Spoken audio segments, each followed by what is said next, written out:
I do want to provide you an update on a deadly shooting at a seaside bar there in Southport, North Carolina. We're hearing from the governor of North Carolina, Josh Stein, earlier on today. He posted this on social media saying Southport is a tight-knit community that is reeling from the tragic shooting over the weekend.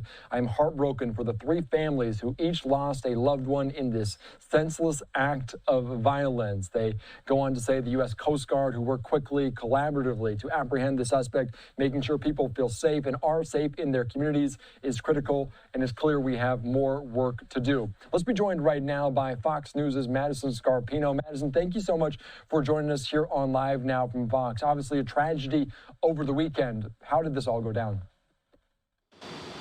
Well, Andy Mack, thanks for having me. I'll just kind of set the scene for your viewers right now. This all happened, as you mentioned, in Southport, North Carolina, Saturday night around 9:30 p.m.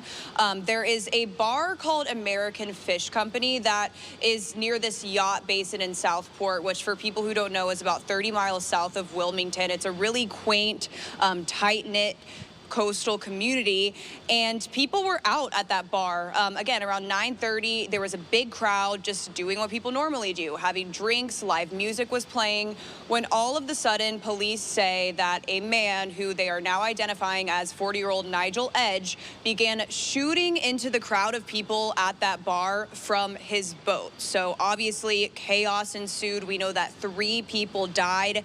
5 people are injured. We know at least one of the people injured are still fighting for their life. So a really horrible situation out of, again, a small town where violent crime, according to officials there, is just virtually non-existent usually. Yeah, and of course they are saying this was a potentially premeditated attack, obviously a very violent one by now they're identifying the suspect as Nigel Edge. What do we know about this individual?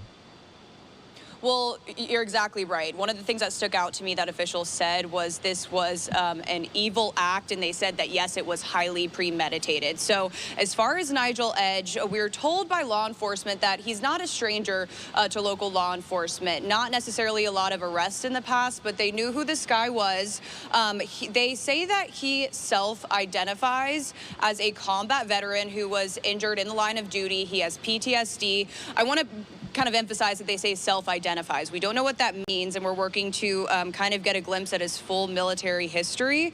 But as far as other details, he had his first court hearing today, and we got a little bit more information. First of all, his bond was denied, so he's going to remain in jail without bond. But in court today, it was revealed that he has a history of some lawsuits against the city. Supposedly that has to do with conspiracy theories.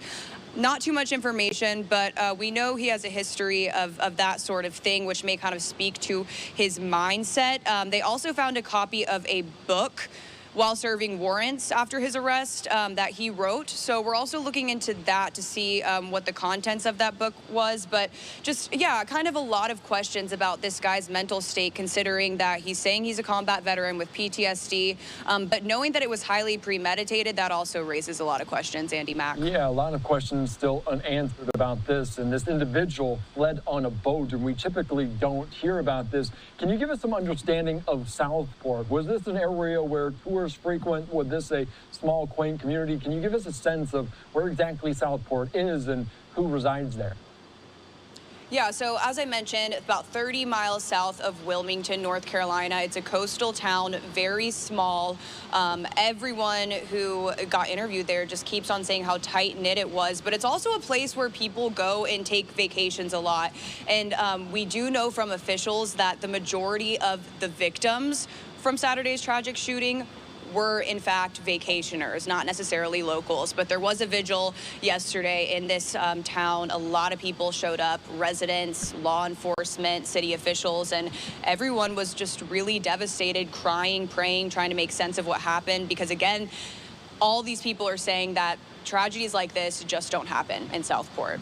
Yeah, it's just so sad to hear it. People enjoying a Saturday night, going out to a bar on the water, usually so tranquil. Obviously, this unfolded, this tragedy, a chaotic scene. What comes next, Madison? Are we looking at court appearances, other vigils? What else is out there?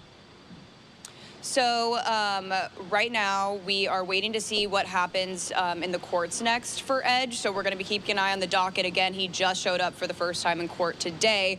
But officials say that this investigation is still very much so ongoing. I don't even think I mentioned that he's facing 3 counts of first-degree murder, 5 counts of attempted murder. There's other charges in there, and the district attorney did emphasize that there could be additional charges coming. And he also said that his office is exploring the potential of the death penalty in this case. All right, very good. And we've been covering several tragic shootings over the weekend. Obviously, this one there in North Carolina. Madison, thank you so much for your time, your insight. You're on Live Now. Thanks, Andy Mack. All right, thank you so much. All right. Very obviously sad story there in Southport, North Carolina, as the suspect opening fire on a bar, killing 3, injuring 5 others before fleeing on a boat. The U.S. Coast Guard eventually tracking this individual down that fit the description. They did take him into custody, now facing those charges as he was inside of a courtroom earlier on today.